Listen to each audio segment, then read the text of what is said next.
Obviously, you're a very successful executive working with a number of different companies. And what did you learn in those roles that you think you'll be able to successfully apply into potentially being the governor? You know, I've had teams of 10, 15,000 people, and you can't touch everyone individually. So there's no way to supervise anyone. But what you can do is you can send the right culture. You can lead by example and set the right culture. There was one job I took, and I replaced the prior CEO, and he had a company Porsche, and it was on lease for 3 years. And when I walked in, the assistant said, "Here are the keys to your Porsche." I said, "I don't need a Porsche. If I want a Porsche, I can go buy one, but I'm not a big car guy to begin with." Mm-hmm. And she said, "Well, it's on lease for 3 years. You may as well use it." To make a long story short, we raffled it off at the Christmas party, and a guy in accounting ended up driving around in a $250,000 car for 3 years, which is exactly the message I wanted to send. I don't want the parking space right in front. If I get in early, I get that space. If I don't get in early, I'm just like everybody else. I can walk in the cold like today and walk to the office.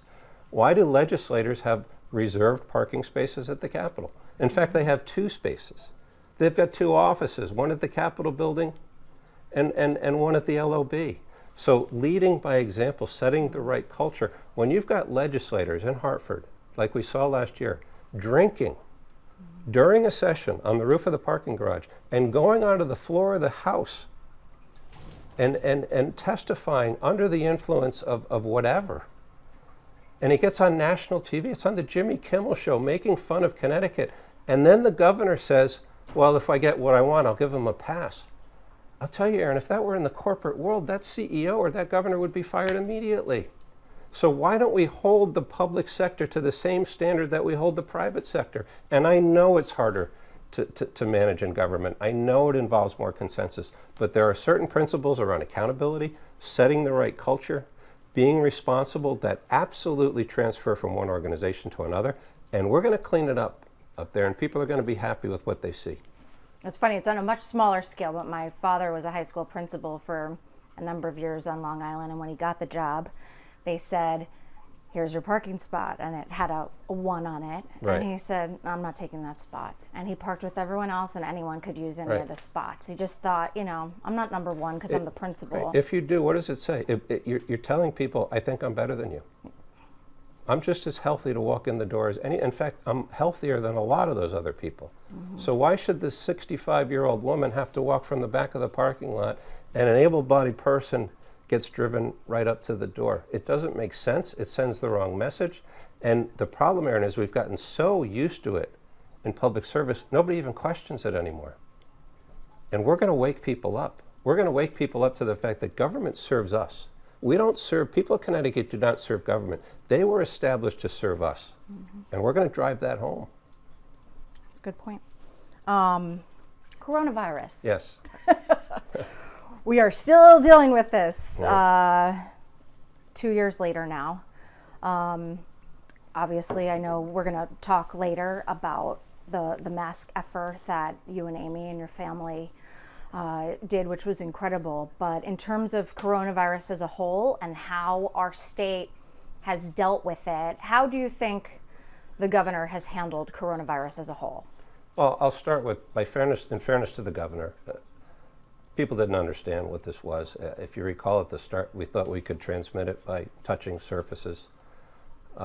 It's a once in a hopefully multi-generation situation that hit us. I mean, I do think the governor is honestly trying to do his best. But the reality is he's failed.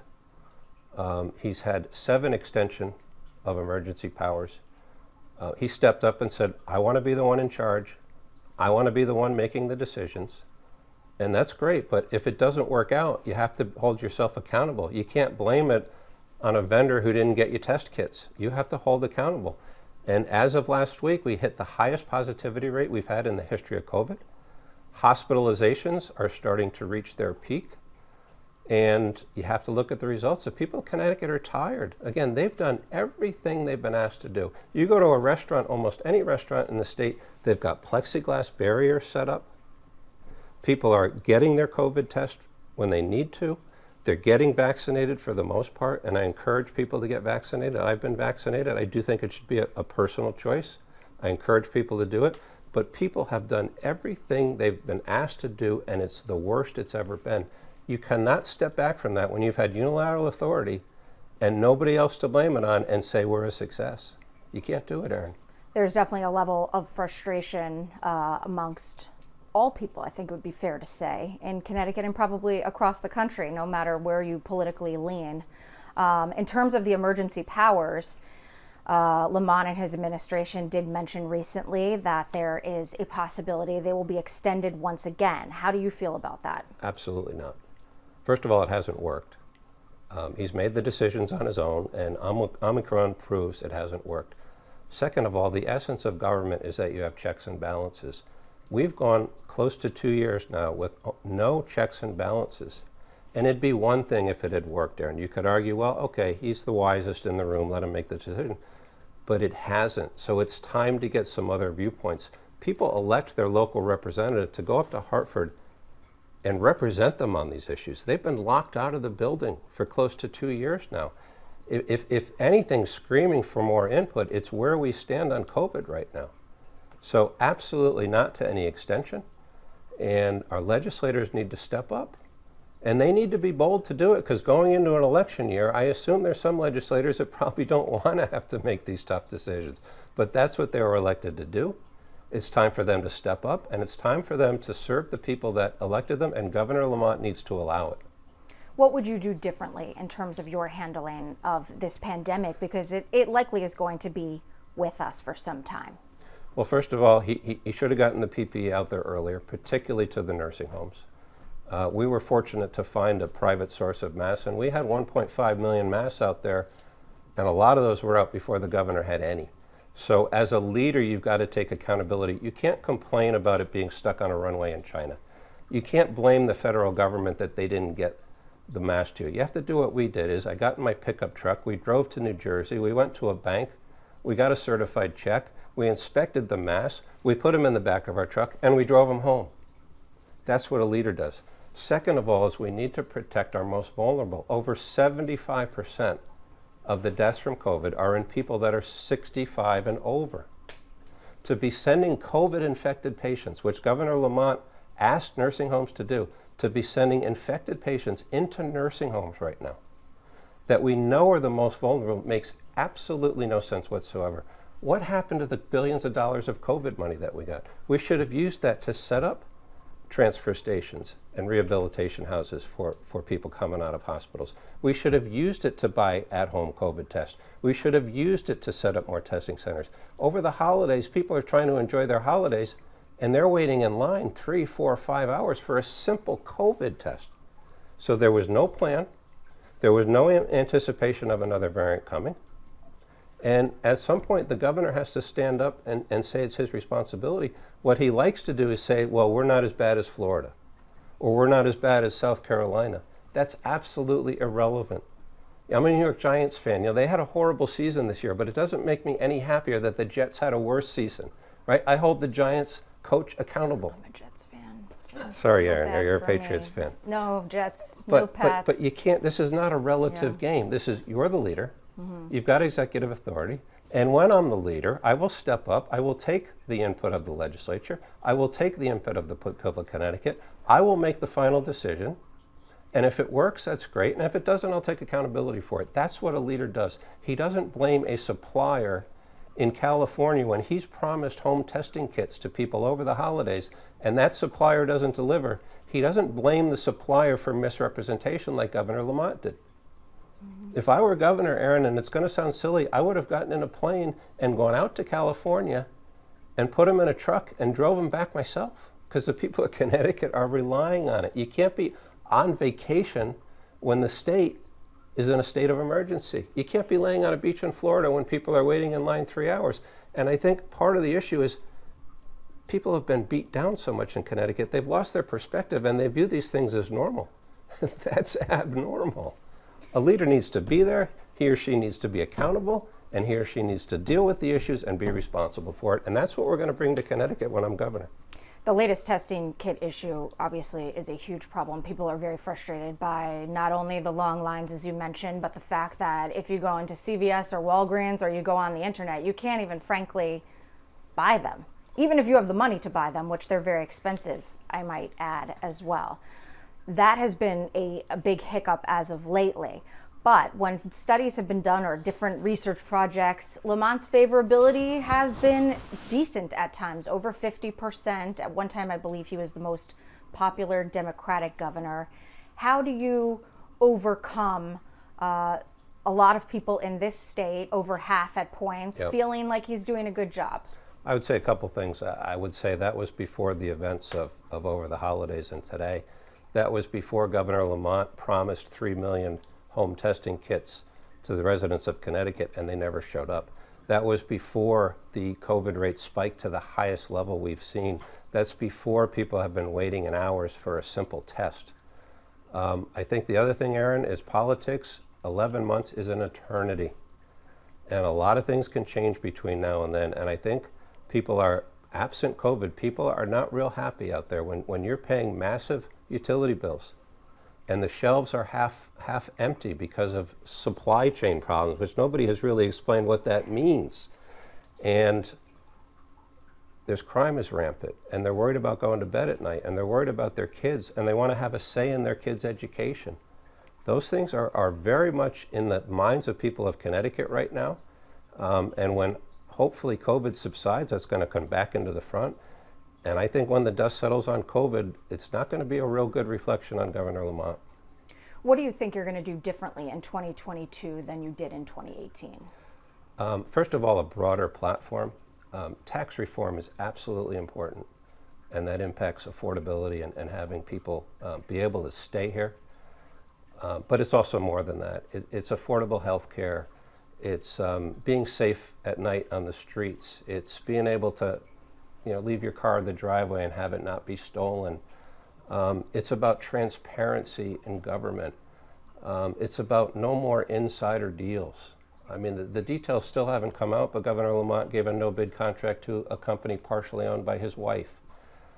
So we're going to introduce more integrity. We're going to introduce more transparency. We're going to drive down the tax rate. We're going to be tougher on the monopolies, the energy companies, to get your rates lower.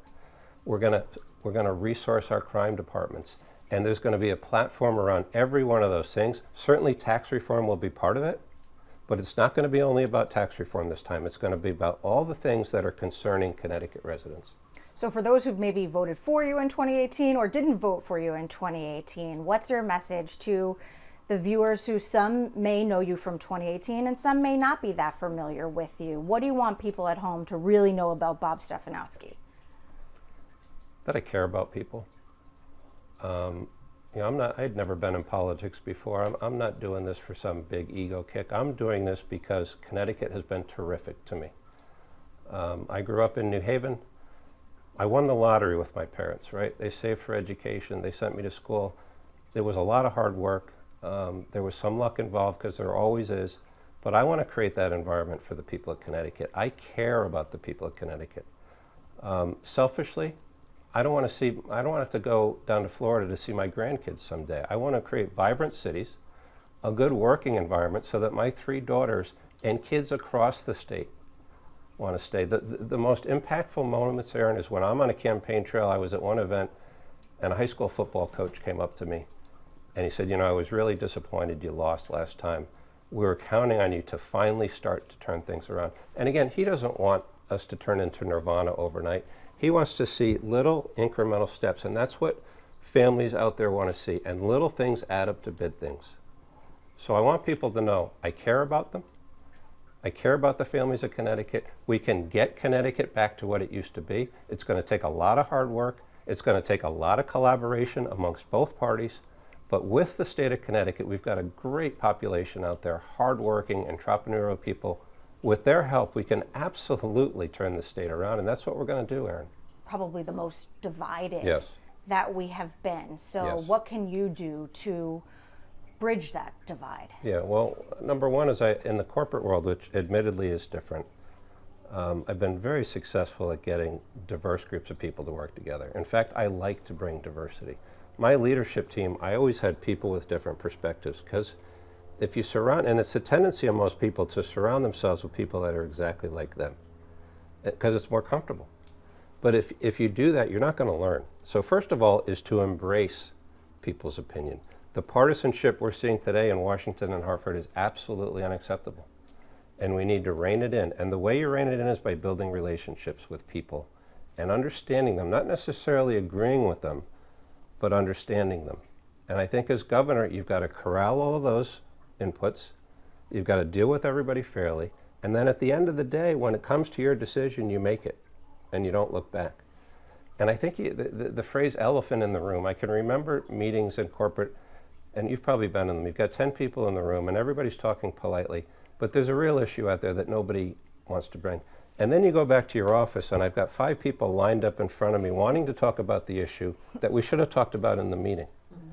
So to find a way to be cordial and still hit the issues. And even in Connecticut, if you look back 10, 15 years ago, the legislators argued a little bit, but then they would go out to dinner after and they would socialize and they would be friends.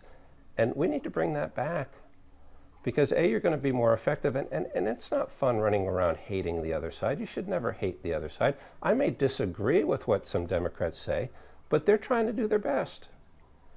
And we'll disagree about specific issues, whether it's taxes or whatever, but we should be able to have a healthy debate and then go out and have a beer at the end of the day. And that's the culture I'm going to try to create. And at the end, you're all striving for the same thing, to create a better Connecticut. We're all trying to, sometimes you lose fact to the goal. And people that get into politics sometimes are very competitive. In fact, most of them are. It's not about winning the argument. It's about finding the best compromise, and in government it is compromise. It's not unilateral decision like a corporate world. Finding the best compromise that helps the most people in Connecticut. What do you think will be, just one last question on this, there are the Republicans who are going to vote Republican because they're a Republican. You got the Democrats who are Democrat and they're going to vote for whoever is a Democrat. Then you have the people who really weigh the issues and they're kind of in between. How do you, galvanize those troops to get them to vote for you? I think, first of all, by understanding what motivates them. I won, I believe it was 130-ish of 169 towns last time. So one of the things Amy and I have been doing, my wife Amy and I have been doing, we've been spending a lot of time in Bridgeport, Hartford, New Haven. We handed out over 1 million masks to those communities. We've worked with the Boys Club in Bridgeport. We do a turkey drive pretty much every year. We do, and I got to give Amy the credit for doing most of the work, but we do the Christmas present giveaways. And by doing that, Erin, you get a better sense for what's on people's minds. And we're really not doing it for votes. Our number one thing is to help people. But by doing that, if they see you and they know you and they start to get a better sense of you, yeah, they're going to be more likely, to come your way when you're trying to make a decision. And again, we got to spend more time with people that don't agree with us, instead of hanging around everybody that violently agrees with you. And I will spend a great amount of time at the different RTCs across the state to get ready for, the election. But I'm also going to spend as much time in non-Republican areas with independents, with Democrats that, a little bit more on the right side, and even Democrats that are far on the left side, because I need to understand their issues too. All right, Amy, good to be with you. Thank you, Erin, for coming to visit us. Yes, very Great happy to have you. do so. Your husband, right next to you, Bob, is running for governor again. What do you think about that? I'm really proud of him. I'm not one bit surprised. I think he's going to do a great job as our governor if elected, and I'm really excited for the opportunity. Was there a discussion between the two of you? Oh, yes. Yes, it's been nonstop conversation.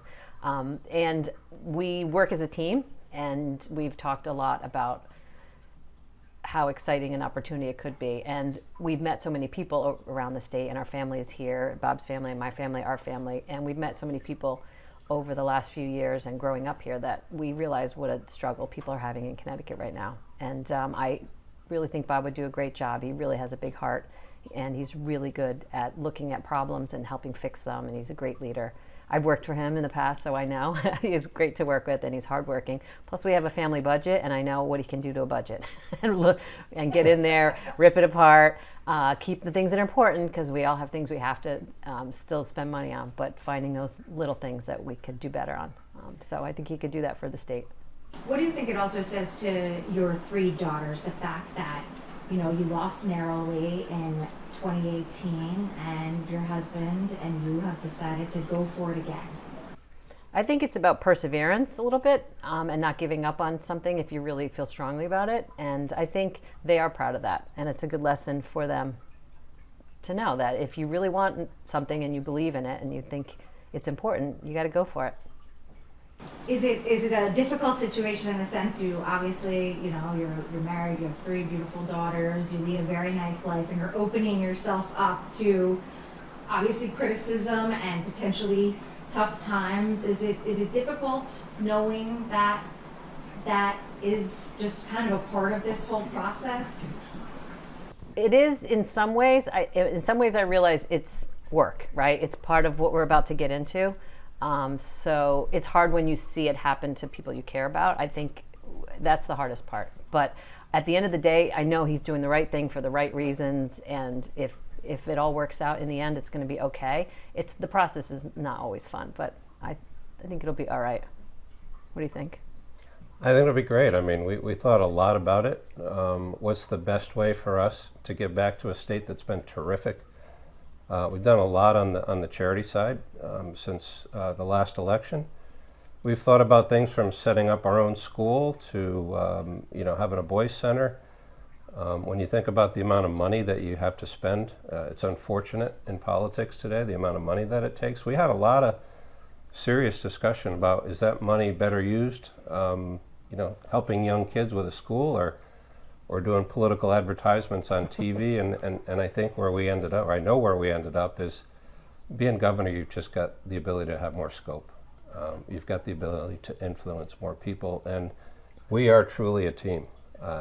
Amy's strong where I'm not, and vice versa. And I know I'm biased, Erin, but we will be an absolute powerhouse running this state and helping people. And I think, Amy, you've already proven that with your mask effort. Tell me a little bit about how all of that came out at really a time when people needed masks more than ever. Yeah, it was a dark time. We were all fearful. We had no masks anywhere to find. We didn't know how COVID was transmitted. We were meant to not leave our house unless we had a mask. People couldn't go to CVS to get a mask because CVS didn't have masks. We didn't know what we were doing, and it was fear everywhere.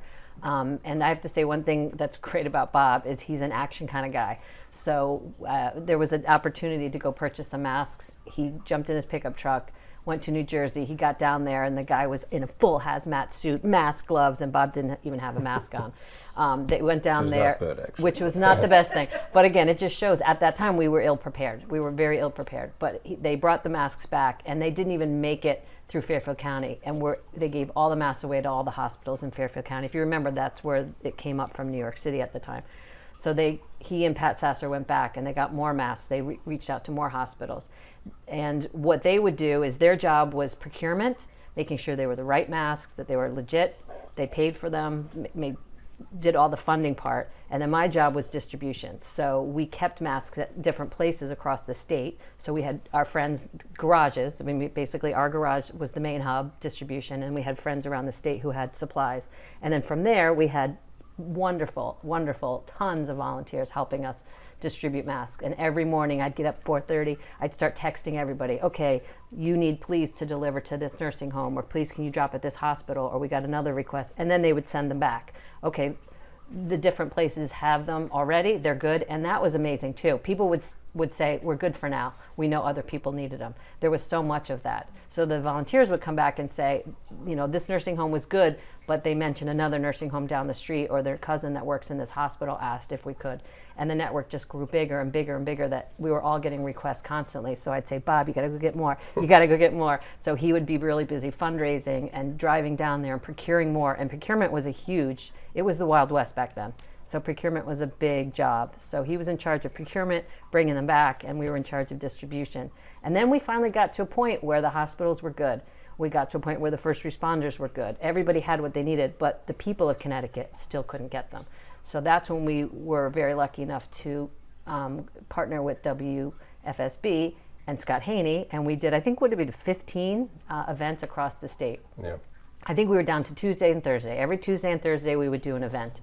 Saturdays we would meet at the Jewish Center in New Haven, and we would pack the masks, and we'd have volunteers helping pack them. And then Tuesdays and Thursdays we'd be out across the state giving out masks, and we had volunteers everywhere. Sometimes we had so many volunteers we didn't know what to do, but who was in charge of traffic and who was helping us give out masks or setting up the cones. It was a huge effort. We had people that would come to us event to event to event to help volunteer, and it was a pretty wonderful time. And the need was still there. The lines were still long, and we were happy to continue it until the need subsided eventually.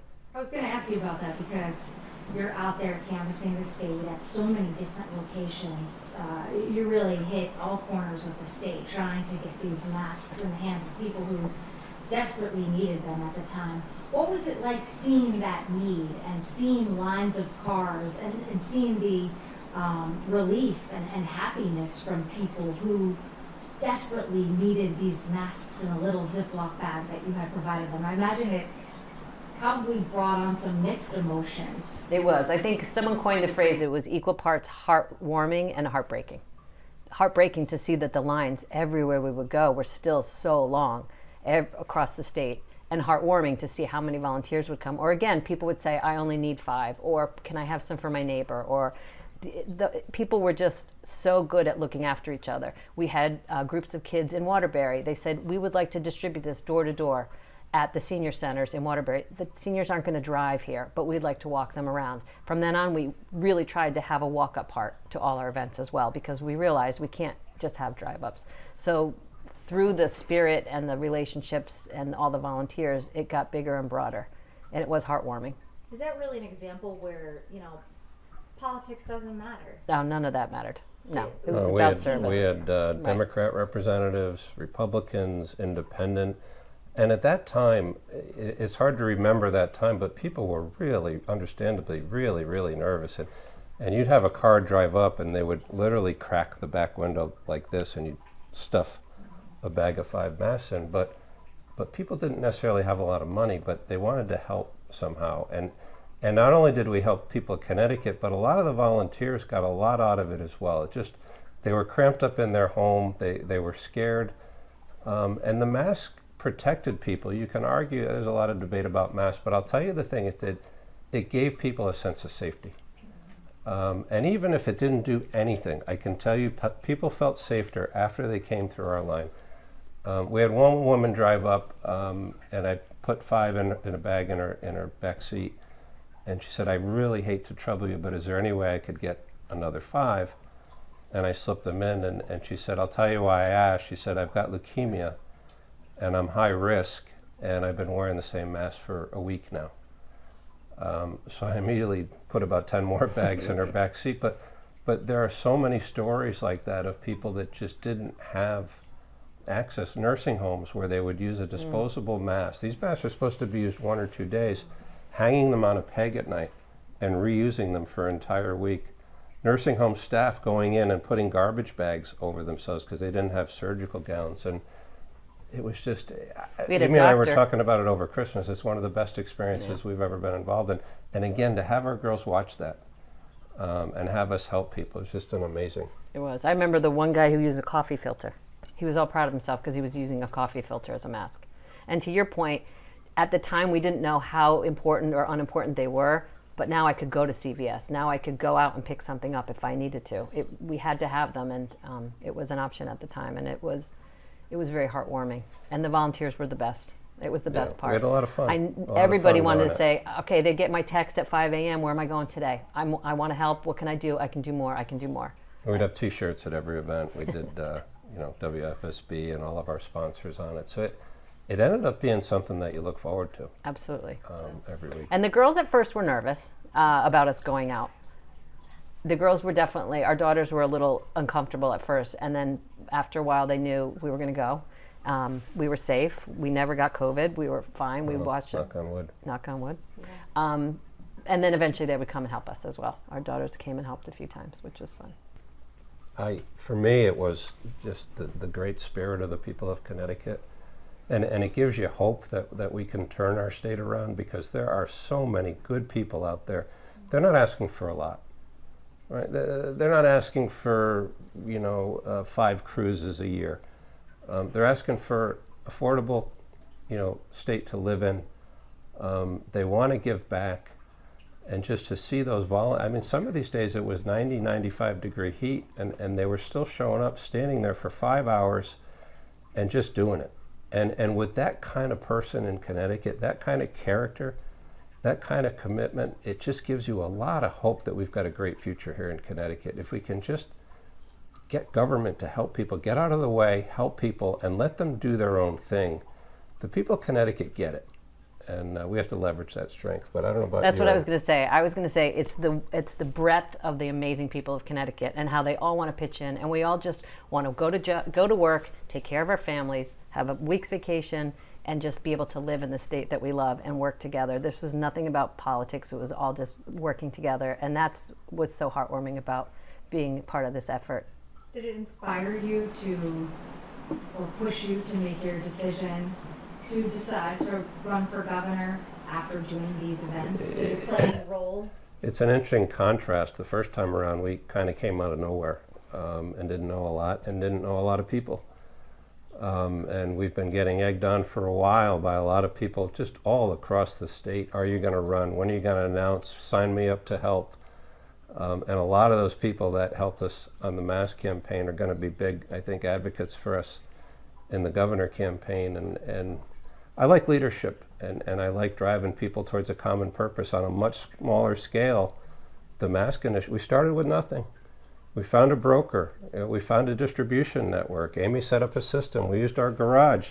On a very small scale, it was starting with nothing and getting 1.5 million masks out there when the government, with all the assets and money and infrastructure of the state government, they couldn't do it.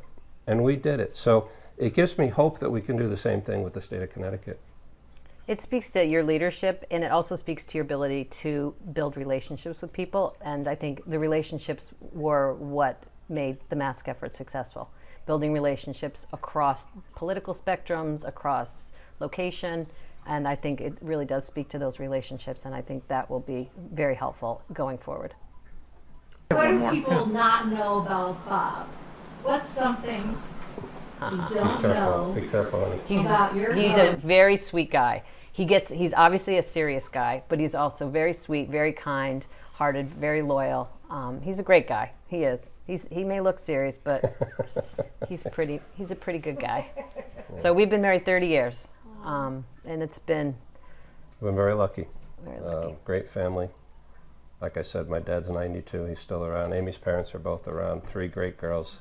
State's been terrific to us. I mean, if we can help other people have the success we've had, we're going to do it.